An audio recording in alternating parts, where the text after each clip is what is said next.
Justin Houston is officially off the board as a pass rushing option for the Baltimore Ravens. So we discuss who is left and who could help Baltimore in that department. All that and more coming up next year on Locked On Ravens. You are Locked On Ravens, your daily Baltimore Ravens podcast. Part of the Locked On Podcast Network, your team every day.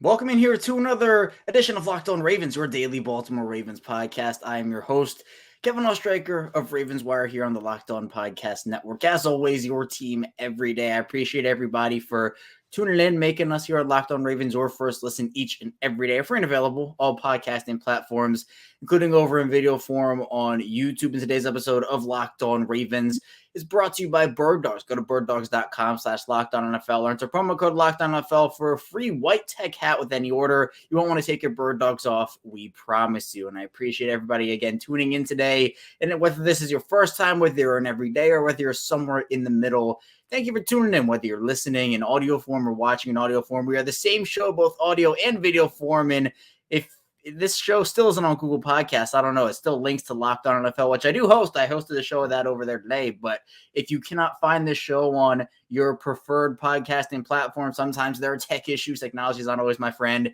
You can find it anywhere else. So you can find it anywhere else you would get those podcasts. But today, we're going to be talking about the Ravens and some pass rushing options for them. Now, we've been talking a lot about the outside linebacker room and what the Ravens should do there because they have an FAO, they have David Ojabo, Tyus Bowser there too, but should they bring somebody else in? Well, Justin Houston was an option, obviously being in Baltimore for the past two seasons. He's now off the board, so we'll talk about who else they could consider in free agency in the first part of the show. Then in the second part of the show, we'll kind of run through what happened during Saturday's training camp practice. We can also get into what happened on Friday and talk about the offensive struggles that continue to happen at training camp. Again, why I personally don't believe they're a big deal to this point. And finally, we'll look a bit at a preseason preview. That's not necessarily, like a game preview for this upcoming weekend, but who I expect to play, who I don't expect to play, what the Ravens should do. We'll get a little bit into that 23-game win streak also. So let's dive into all the content here today. First, starting off with the pass rushing options. Again, Justin Houston signed a one-year deal worth up to $7 million with the Carolina Panthers on Sunday. $6 million of that guaranteed. I think it was a little more than I expected. Not a lot more, but just a tad more than I expected Houston to get on the open market. Now, Yannick Ngakoue signed a one-year deal with Chicago that was about $10.5 million or so. So, I mean, I guess it falls right in line with that a little bit considering age, et cetera. But Houston was a very productive player. 2022 was a weird year for Houston. He had the 9 sacks at the beginning part of the year, and then at the end part of the year only had the half a sack. So did not hit his 10-sack incentive. But I thought he would be a really nice option to have back in Baltimore. Essentially, the Ravens are 3 deep at outside linebacker right now. I know pass rush isn't only on the outside linebackers, right? But again, I feel like personally I'd want a little more stability. Maybe stability is not the right word. A little more options, I would say. Just at least one more guy, one veteran guy, because you're banking a lot on Odafe Oweh and a lot on David Ojabo. Now, I mentioned Ngakoue signed with Chicago, and now Houston is gone to Carolina. So there are a few options. I outlined this on Twitter yesterday.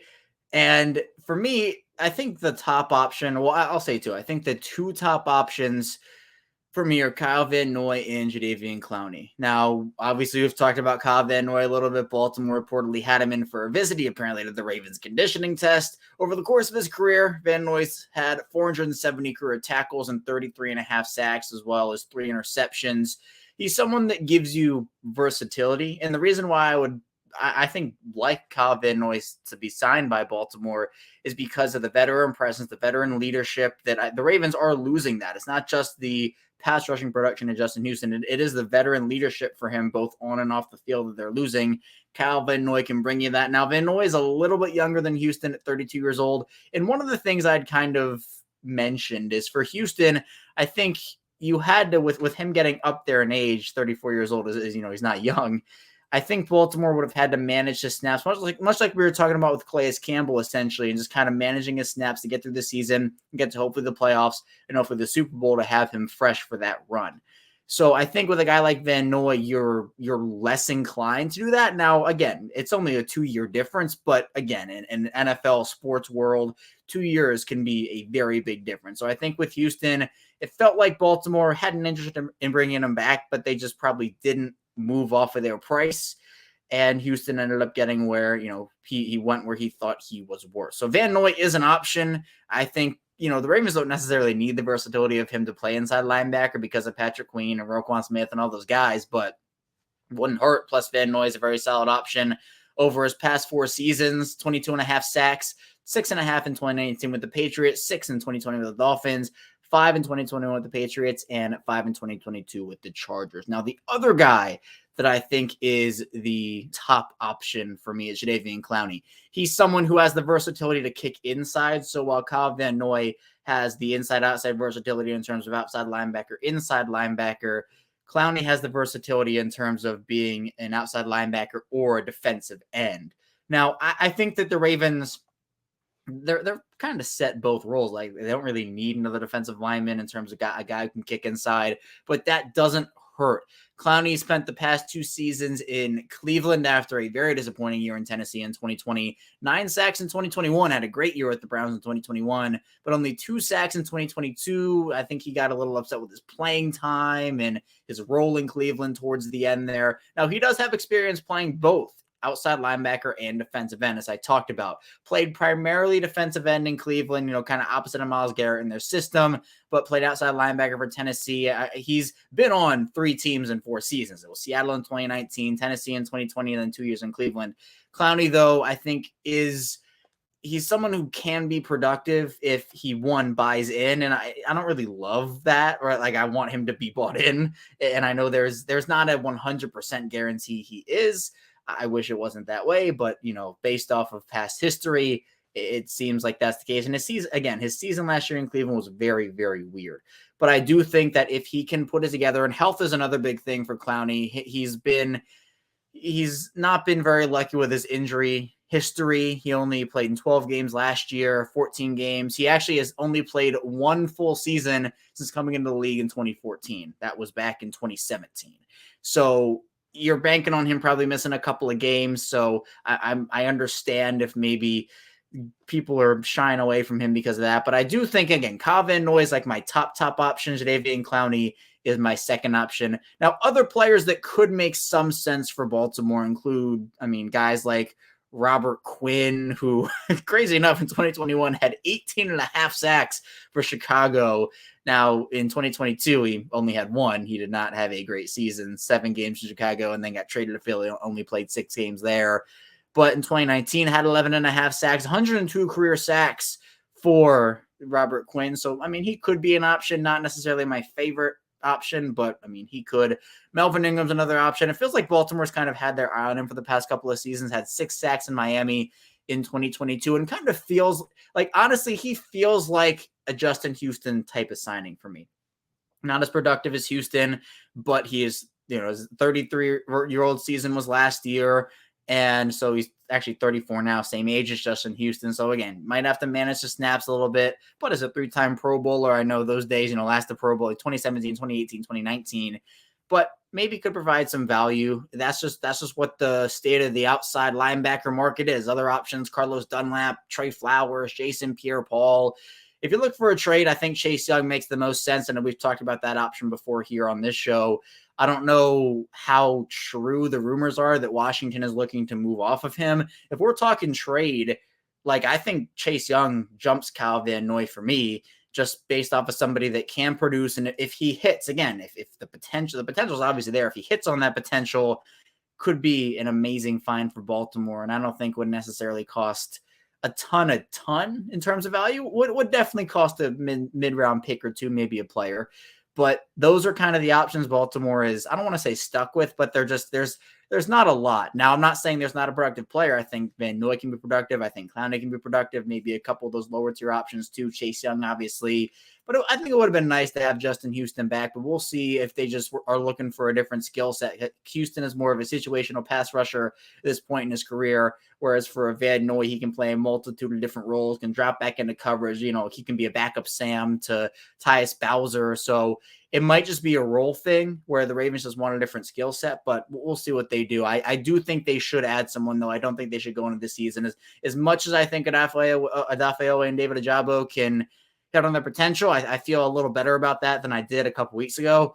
As much as that's a possibility, I just don't think you should bank on that. And we obviously have to keep taking into account injuries too. What if one of those guys goes down? Essentially, you're too deep if you don't bring anybody in. So we'll see what they do. We'll come up in the second part of the show. We'll talk about the offensive struggles from Saturday's practice, get a bit into Friday's practice as well, and talk about training camp for Baltimore. So be sure to stay tuned. Plenty to talk about on Locked On Ravens. But first, this episode is brought to you by Bird Dogs, and Bird Dogs make you look good. Bird Dogs stretch khaki shorts are designed to fit slimmer through the thigh and leg, giving you a truly sculpted look. Bird Dogs shorts do the exact same thing as Lululemon, but fit way better, and they fit way better than regular shorts that are made of that stiff, restricting cotton. I like to have freedom of movement. I went for a run on my Bird Dogs not too long ago, and I did not feel restricted whatsoever. I did not expect to go on that run, but I ended up going on it, and Bird Dogs were there for me through that. And Bird Dogs fixed the issue of that stiffness by inventing cloud knit fabric that looks just like khaki but stretches so you can get a way slimmer fit without having to sacrifice movement. Bird Dogs uses anti-stink spec wicking fabric that keeps you cool and dry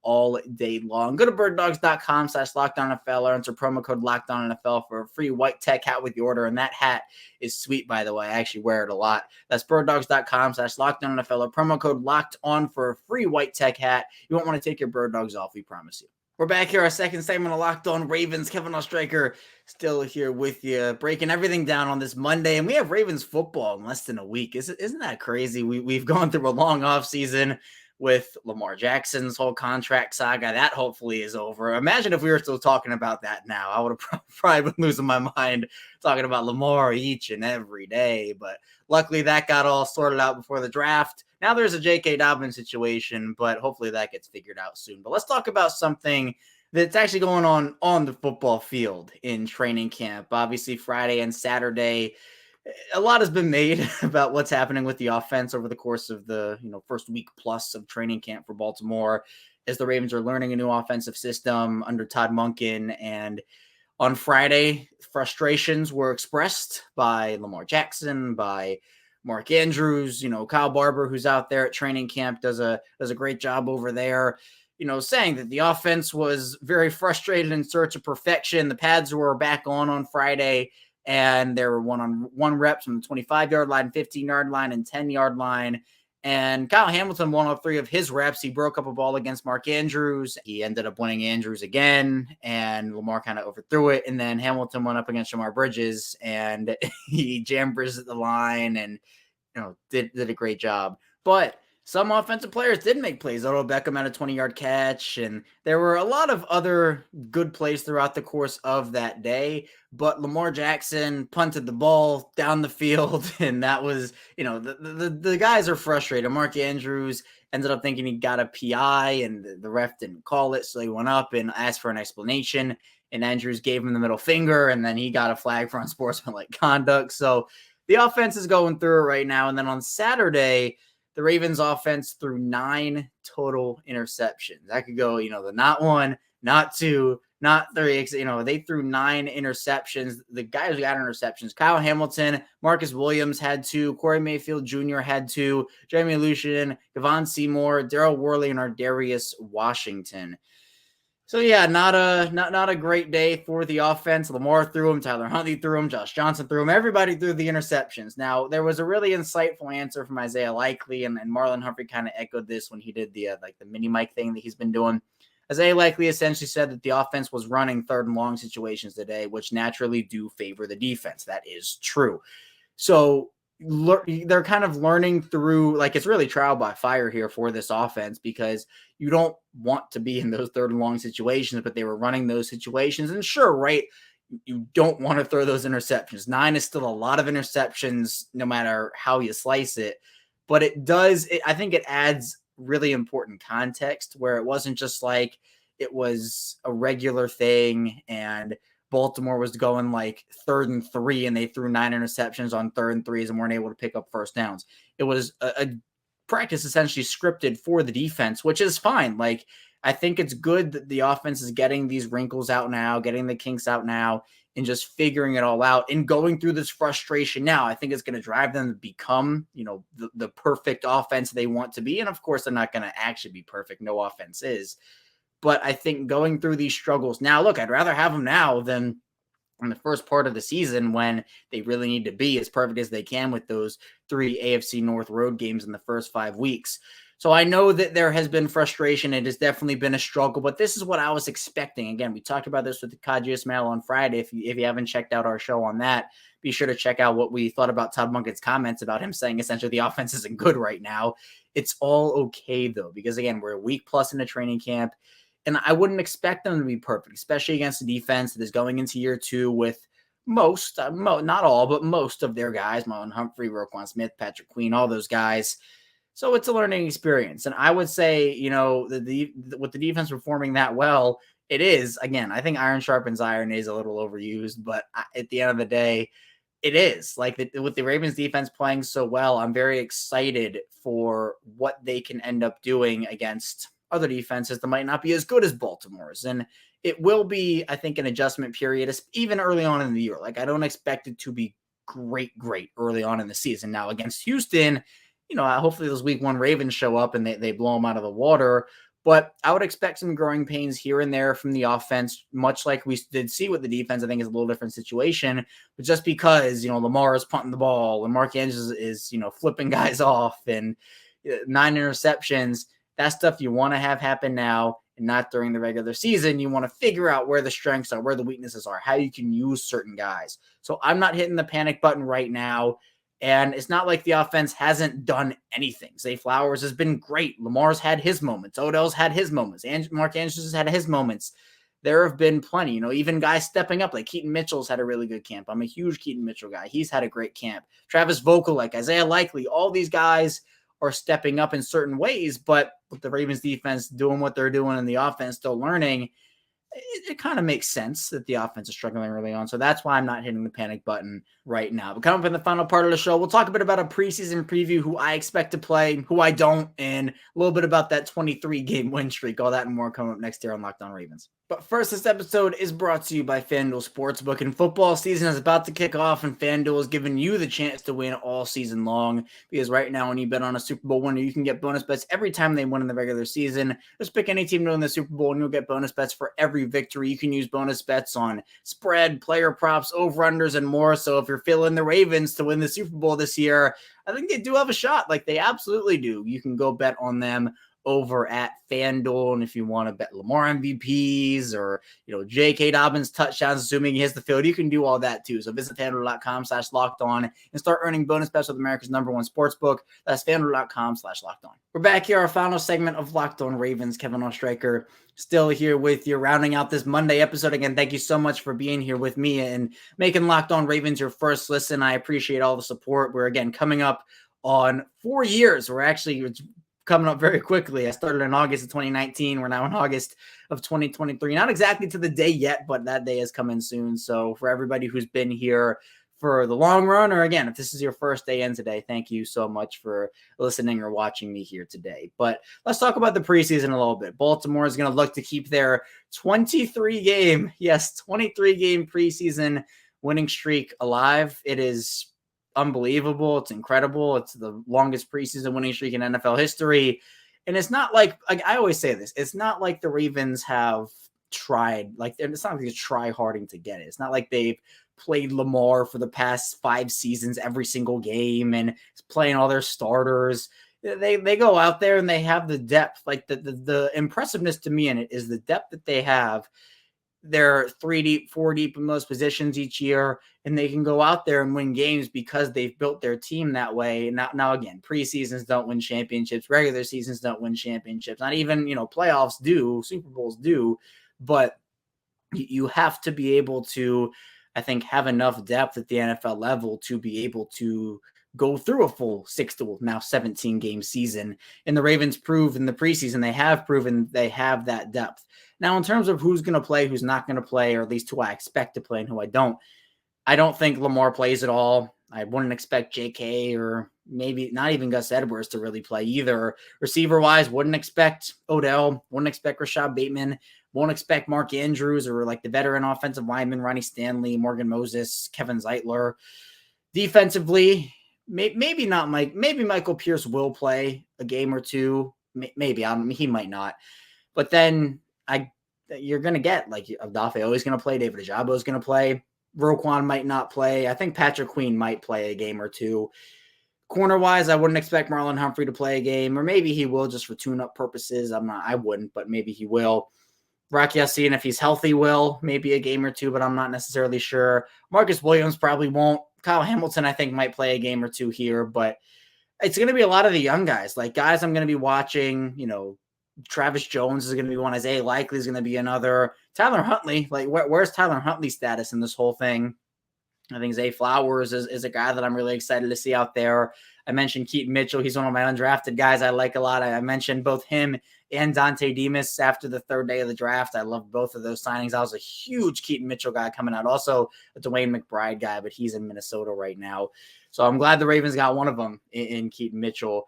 But I'm really excited to see how the left guard position shakes out, figuring out who Baltimore has with the young guys at corner. We've talked about corner a lot. We've talked about corner a lot over the last couple months, honestly, where with the Ravens signing Rock Ya-Sin, they still have Marlon Humphrey, but is Kevon Seymour going to step up more, which Kevon Seymour has been one of the big winners of training camp so far by all accounts.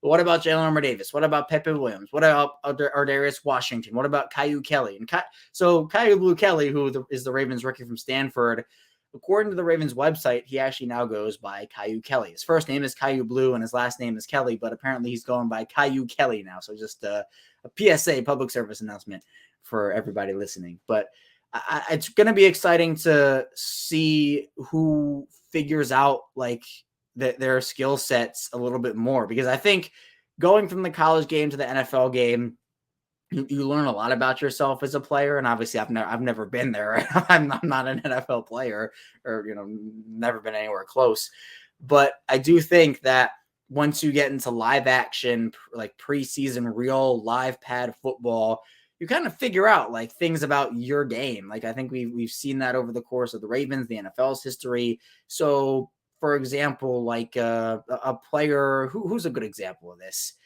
maybe like a project player, like a Tavius Robinson, for example, I think he'll learn a lot about where he needs to improve, where he's solid at. I don't think Tavius Robinson is necessarily like a day one player right now for the Ravens, but I think he can figure out a lot with live action, because again, going up against the same people in practice every single day can get a little tiring, a little exhausting, and you kind of learn everybody's moves. So I'm excited to see the young depth, because I think Baltimore this year is very deep with players that, I don't know, I feel like they're not household names. Like I made this comparison, Justin Houston, a household name, right? A guy like DeJuan Smoot or Kyle Van Noy, those guys aren't as household of names. For example, Marcus Peters, right? Marcus Peters is a pretty household name. Rock Ya-Sin is not as household of a name. So Baltimore has this depth that I don't think a lot of people outside of Baltimore has heard of, but that doesn't mean they're bad. So for guys like Trenton Simpson, Brandon Stevens, so the guys who are versatile and they're kind of Baltimore's trying to find their role. They're trying to find their role. Where do those guys play? That's going to be really important in kind of figuring out what everything is. And John Harbaugh actually gave some updates on David Ojabo, Rock Ya-Sin, and Trenton Simpson. David Ojabo and Rock Ya-Sin, John Harbaugh said nothing too crazy. That's a good thing. And then Trenton Simpson has a soft tissue thing, I believe John Harbaugh said, so he's going to miss some time.